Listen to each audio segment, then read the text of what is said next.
Berikutnya selalu teachable. Nah, apa ini selalu teachable? Selalu teachable itu selalu manut, ya, misalnya apa, gampang diajari, ya, selalu gampang diajari. Jadi upline itu juga manusia. Kalau Anda punya anak ndelala sing siji ngeyel, sing siji nurut, seneng sing ndi? Secara naluri orang umum, ya, orang tua. Anda punya anak, yang satu dikandani ngeyelan, yang satu dikandani nurut. Kira-kira Anda lebih banyak kasih advice yang siapa?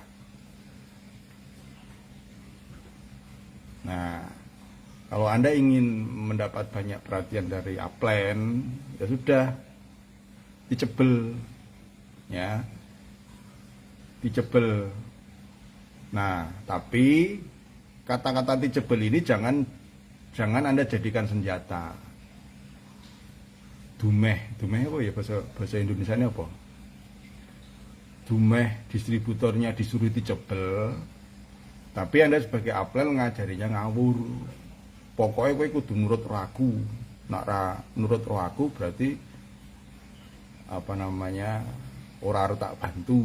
Misalkan kamu harus nurut sama saya, kan kamu harus teachable sama upline. Nah, itu nggak boleh seperti itu,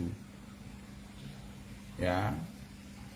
Teachable itu harus dihasilkan dari sebuah apa ya,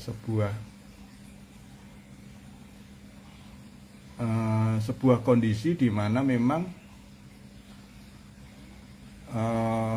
mereka itu menaruh kepercayaan kepada Anda, ya, sehingga mereka teachable dengan Anda, bukan karena terpaksa, karena Anda memaksa, ya. Yang memaksa itu sistem, bukan Anda, gitu loh.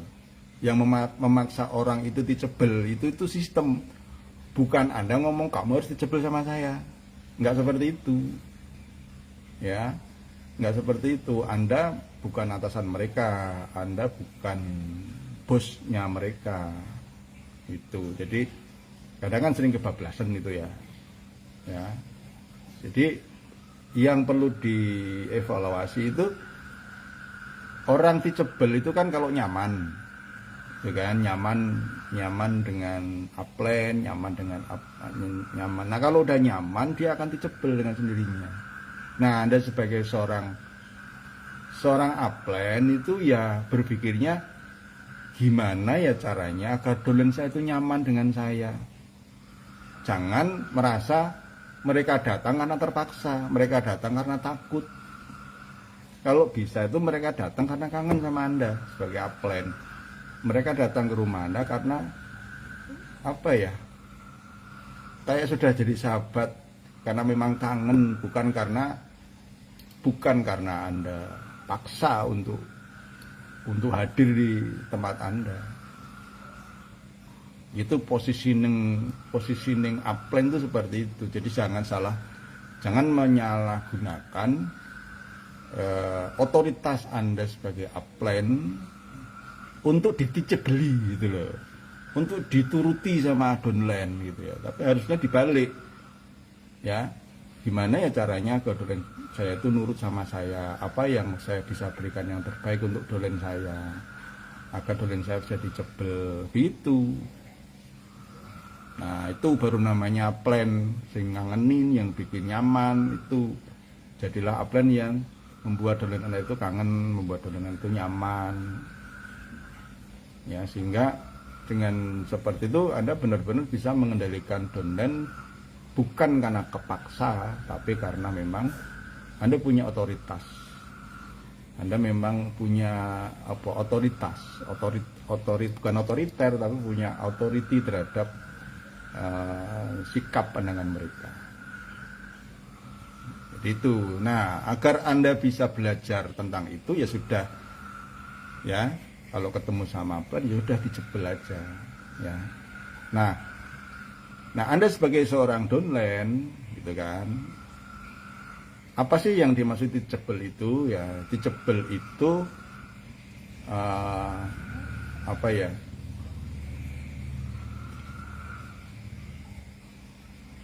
apa ya, salah satunya tidak menuntut kesempurnaan seorang upline. Ya, apapun upline Anda pasti ada kekurangannya. Ya, dan pada saat apalagi Anda bawa downline nih, Anda bawa downline kebetulan secara ekonomi, secara pendidikan, Anda tuh lebih tinggi sama upline Anda. Nah, justru di situ jangan Anda menuruti ego. Menuruti ego itu gini, wah ini dolen saya itu lulusan SD, saya itu sarjana. Masa saya harus tunduk dan patuh dengan apa yang dikatakan sama upline yang notabene secara ekonomi, secara pendidikan itu tinggi saya. Ya, lalu Anda dengan malu-malu melakukan sikap teachable Anda.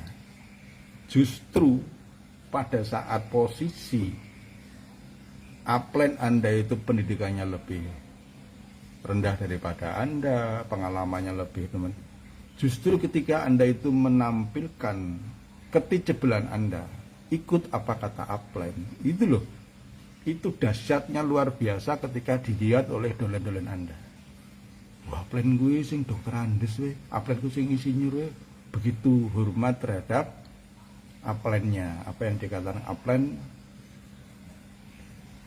diikuti dan selalu mengucapkan terima kasih sama upline walaupun secara pendidikan, ekonomi itu lebih tinggi.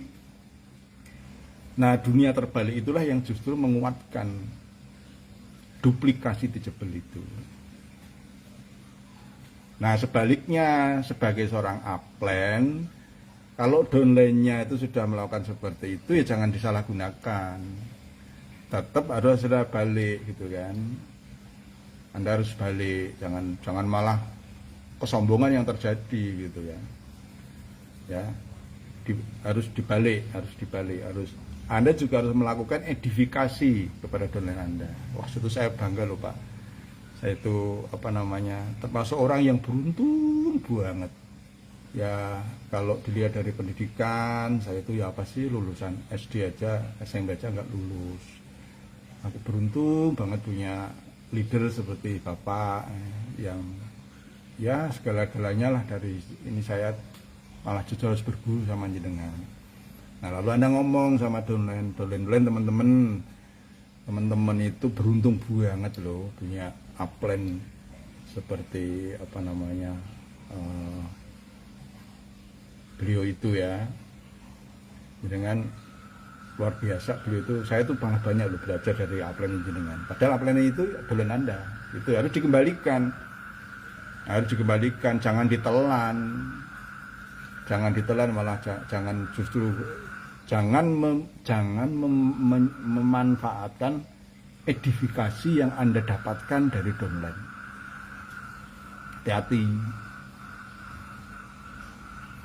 Ya, jadi hati-hati, jangan memanfaatkan edifikasi yang sudah diberikan kepada downline. Ibaratnya kalau Anda memanfaatkan itu, ibaratnya apa? Ibaratnya itu Anda itu menghirup udara yang tidak menghembuskan. Ayo coba praktek. Coba sekarang praktek menghirup udara 5 menit nggak menghembuskan.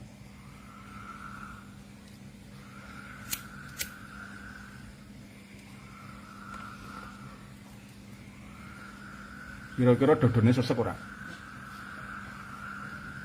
Ya. Nah, kalau Anda sudah diedifikasi, itu ibarat Anda itu menerima sanjungan. Anda itu menghirup oksigen. Ya, itu harus Anda hembuskan dengan cara apa? Dengan cara Anda melakukan edifikasi balik kepada orang yang sudah mengedifikasi di depan orang. Jadi akhirnya apa? Terjadi saling mengedifikasi.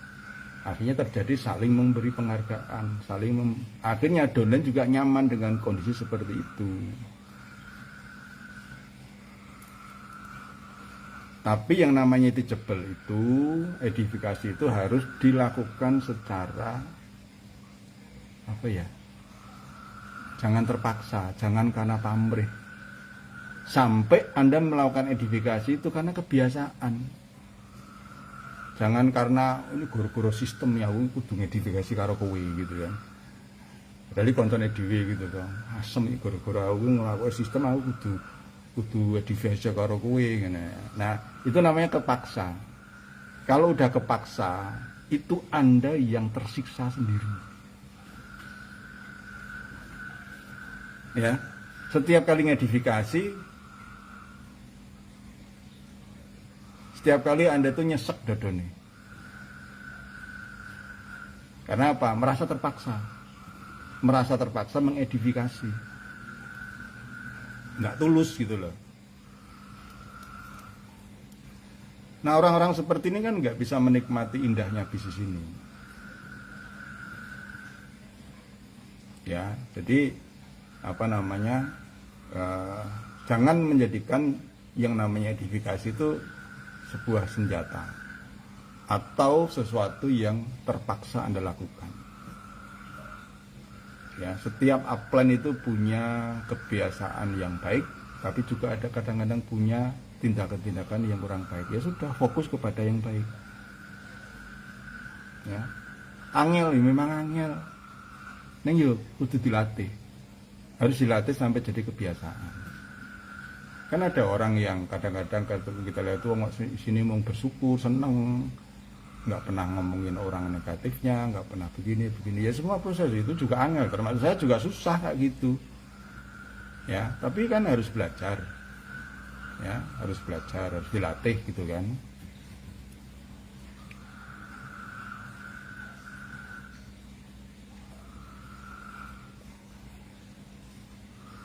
Jadi ciri seorang disiplin itu apa? Ya selalu memberi penghargaan, selalu berkata baik terhadap upline maupun terhadap dolen-dolennya. Ya, ngrasani apik gampangane ngono. Ya. Membicarakan hal yang baik. Ya memang kadang-kadang susah, lebih asik itu membicarakan hal yang buruk gitu ya. Termasuk saya juga gitu, ya penyakit gitu kan. Tapi kan minimal kan kita punya kontrol kan. Punya kontrol, oh iya ya aku mau ngono ya, istighfar lah ya, minimal punya kontrol seperti itu.